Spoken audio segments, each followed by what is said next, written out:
रूप है। और अगर शिव को ऐसा भी कहा जाता है कि शिव को अगर जिंदा देखना चाहते हैं आदमी की तरह, टहलता हुआ, घूमता हुआ, एक्टिविटी करता हुआ अगर आदमी के रूप में शिव को देखना चाहते हैं तो अघोरी को देखें। यहाँ सम हो जाए, शांत हो जाए, उसको शमशान कहते हैं। दूसरी बात, शिव से प्रिय होता है और शमशान सबसे ज्यादा प्रिय शिव को भी होता है। अघोर को और तंत्र को लेकर के हम चलेंगे तो तंत्र जो है, अघोर के अंदर तंत्र होता है, तंत्र में अघोर नहीं होता है। कर लेगा, ऐसी कुछ बातें होती है नहीं। ये मूल बात क्या है कि अघोरी हमेशा समाज से कटा हुआ रहा और एकांत में रहा और समाज में आया ही नहीं, तो लोगों ने उसके स्वरूप को देख करके उसकी यात्रा में जाते हैं और वहां जब डेड बॉडी का हम क्या करते हैं तो उसका क्रियाक्रम करते हैं। उस समय जितने भी, चाहे लाखों हो, चाहे हजारों हो, चाहे 100 की गिनती में हो, कितने भी लोग वहाँ। भाई सभी साथियों को नमस्कार। फिलहाल ना प्रयागराज के अंदर मैं कुंभ का मेला महाकुंभ लगा 144 साल के बाद, और यहाँ पे आपको साधु संत, साधु महात्मा, योगी, अघोरी, सभी प्रकार के साधु संत ने यहाँ पे मिलेंगे। हमने काफी सारे साधुओं के इंटरव्यू करे, काफी सारे साधुओं से मिले, तो अब हम मिलने वाले हैं अघोरी जी से। भाई अघोरी नाम सुनते आपको थोड़ा एक महसूस हुआ क्योंकि अघोरी के नाम से लोग थोड़ा डरते। वो सारी जो भ्रांतियां हैं वो सवाल मैं आज अघोरी नाथ जी का इंटरव्यू लूंगा। वो सवाल जो आप हमेशा आपके मन में बना रहता है, हमेशा आपके सवाल रहते हैं अघोरी की लाइफ के बारे में, वो सवाल उनसे करते। तो मैं साथी से कहूँगा एक बार मेरे साथ आप जरूर आइए भाई। अब इस साइड से आके वहां पे खड़े हो जाइए। तो हमारे पास अघोरी नाथ जी बैठे। देखो कुछ शब्दों की मर्यादा होती हो सकता है कि मुझे उन शब्दों की नॉलेज ना हो, तो हम परिचय है ना वो अघोरी जी से ले। जी प्रणाम, नमस्कार। जो भी हम, क्या उचित है कि हम आपको वो शब्द बोल के नमस्कार कर सकते हैं? आदेश आदेश आदेश बोले। आपका एक बार परिचय दे दो, आपका नाम क्या है? और मैं करनाल हरियाणा से ही हूँ। अच्छा, और मेरा नाम पृथ्वीनाथ है। हाँ, देखो मैं नाथ शब्द यूज करके बोल सकता हूँ?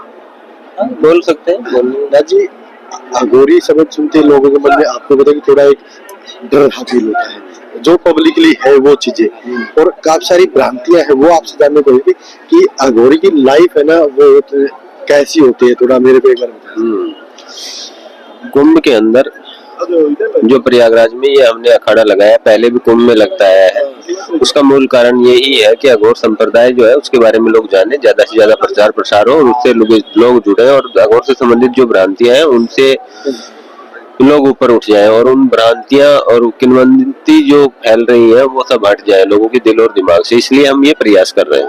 दूसरी बात यह है कि अघोर संप्रदाय जो है वो आदि अनादि काल से चला है, भगवान शिव का दूसरा रूप है। और अगर शिव को ऐसा भी कहा जाता है कि शिव को अगर जिंदा देखना चाहते हैं आदमी की तरह, टहलता हुआ, घूमता हुआ, एक्टिविटी करता हुआ अगर आदमी के रूप में शिव को देखना चाहते हैं तो अघोरी को देखें।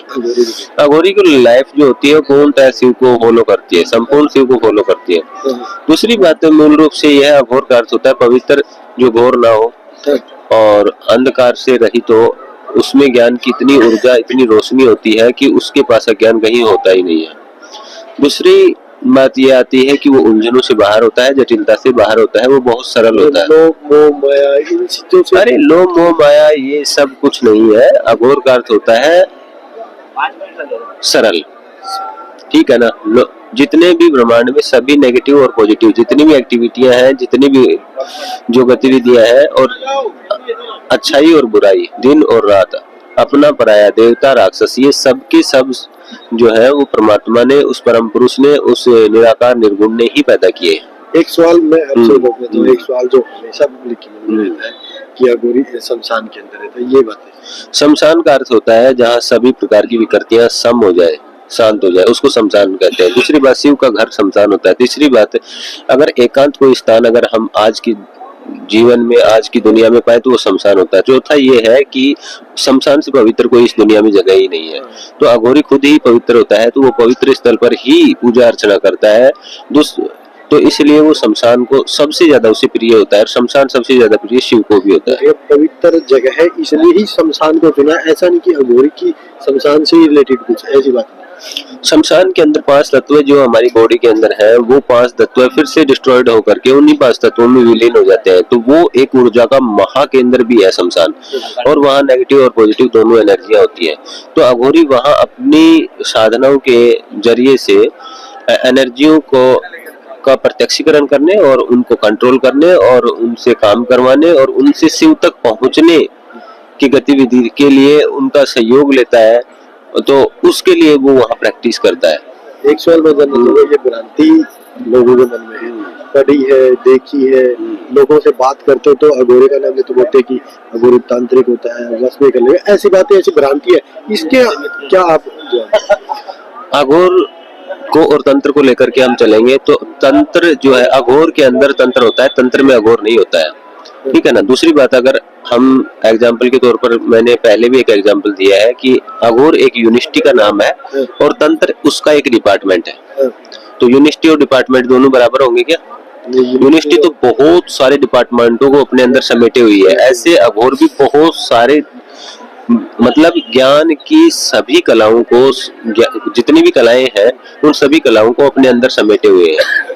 ये जो भय लोगों के अंदर होता कि वश में कर लेगा, ऐसी कुछ बातें होती है नहीं? ये मूल बात क्या है कि अघोरी हमेशा समाज से कटा हुआ रहा और एकांत में रहा और समाज में आया ही नहीं, तो लोगों ने उसके स्वरूप को देख करके, उसकी हरकतों को देख करके या उसकी गतिविधियों को लेकर के लोग डर गए, क्योंकि आज भी शमशान के पास अगर रात को कोई आदमी शमशान के पास से गुजरता तो डरता है। अब उसमें अघोरी रहेगा तो उसको रहने वाले को देखकर और ज्यादा डरता है, तो ऐसा कुछ नहीं है।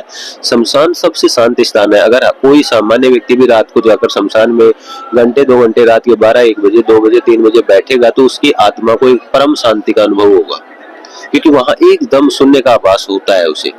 दूसरी बात यह है कि शमशान बहुत अच्छी जगह है। कैसे? जब हम किसी डेड बॉडी को लेकर के शव यात्रा में जाते हैं और वहां जब डेड बॉडी का हम क्या करते हैं तो उसका क्रियाक्रम करते हैं, उस समय जितने भी, चाहे लाखों हो, चाहे हजारों हो, चाहे 100 की गिनती में हो, कितने भी लोग वहां खड़े हैं, तो कुछ पल के लिए, कुछ मिनटों के लिए, कुछ सेकंडों के लिए उनके दिल में वैराग्य उत्पन्न हो जाता है। तो वो जगह जो हम इतनी उलझनों में, इतने विकारों में फंसे हुए हैं, उसमें भी कुछ पल के लिए एकदम से हमारे अंदर वैराग्य पैदा करके परमात्मा से जोड़ने का वर्क करता है।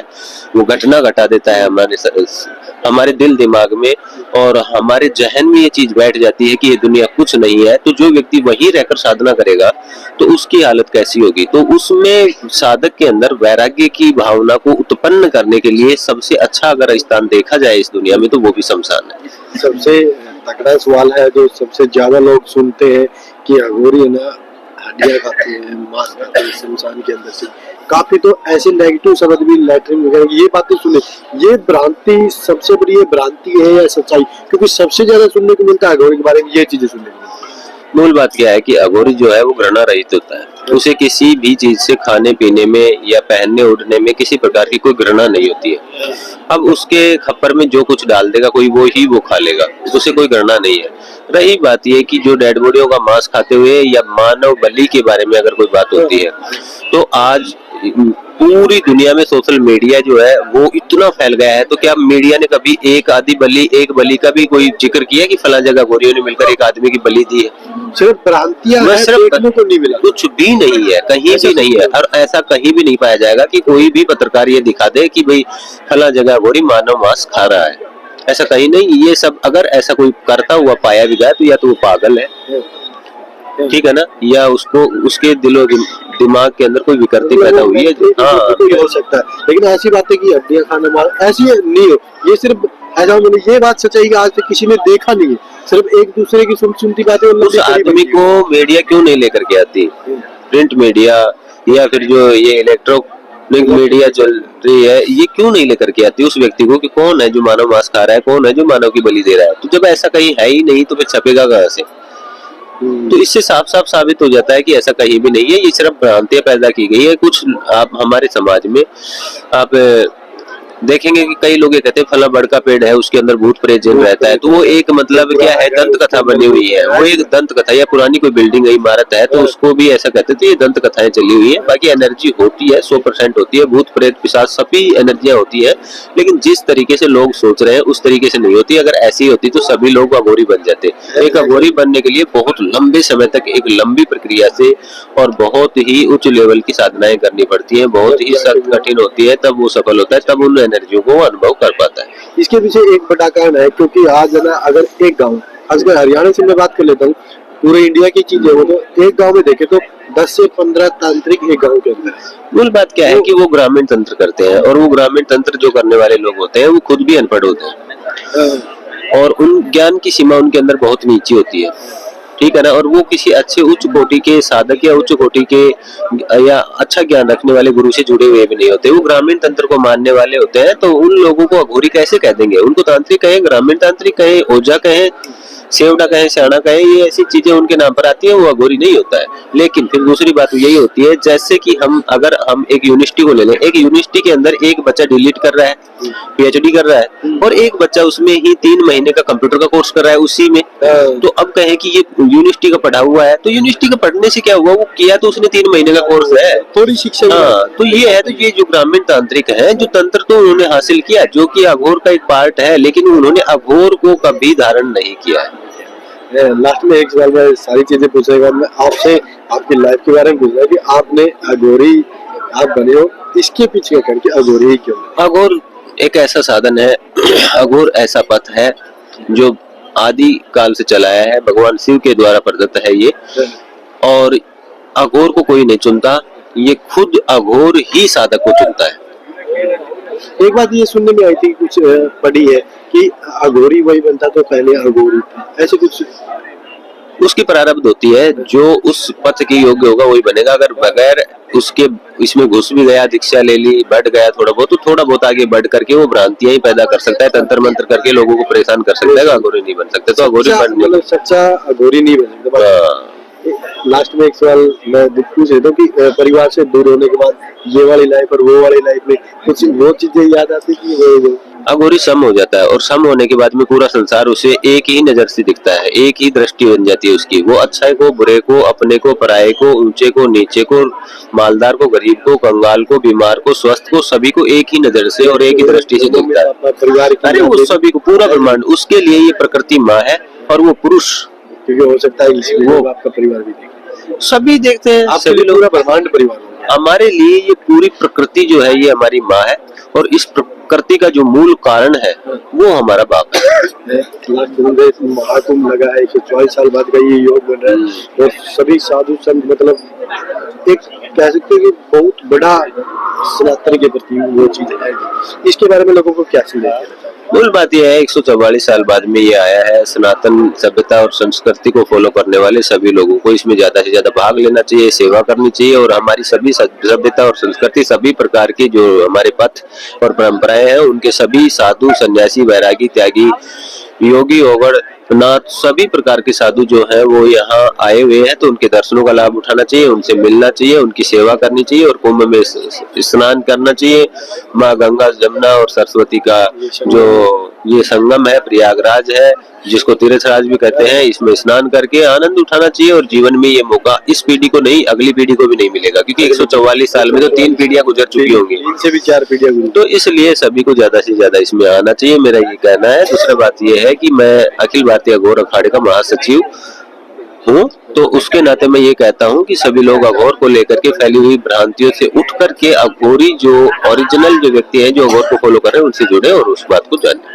तो भाई हमारा संशय था, जो हमारे मन में भी था, वो चीजें भी हमने पूछने की कोशिश की, और जो समाज में जो फैली हुई कि अघोरी मांस खा जाते हैं, हड्डियां खाते हैं, काफी सारे नेगेटिव शब्द ऐसे होते हैं कि मतलब मलमूत्र वगैरह की बातें वो सुनने में मिलती है, और ज्यादातर 90% से 95% लोगों के अंदर यही भावना थी कि ऐसा काम होता है। लेकिन हमारा इंटरव्यू जो करने का उद्देश्य था, हमारे मन के अंदर भी भ्रांतियां थी, वो भी हमने जानी, और समाज के अंदर जो भ्रांतियां वो भी हमारा। मैं मूल रूप से फिर एक बात कह देता हूँ, जो भी मल मूत्र गंदगी खाते हैं, या फिर जो मानव मांस खा रहे हैं, जो या फिर कोई ऐसी जो मतलब जानवरों को एक्टिविटी ऐसी करते हैं जो समाज को डराने और भय पैदा करने का कार्य कर रही है, तो उन व्यक्तियों को पकड़ करके उनकी परंपरा के बारे में जानेंगे तो आपको पता लग जाएगा कि वो किसी परंपरा से जुड़ा हुआ है। सिर्फ एक डरावने का कह सकते हैं, हो सकता है वो कोई क्रिमिनल भी हो, ये चीजें अपने आप को छुपाने के लिए उसने एक ड्रामा बना लिया हो सका वो मानसिक बीमार हो।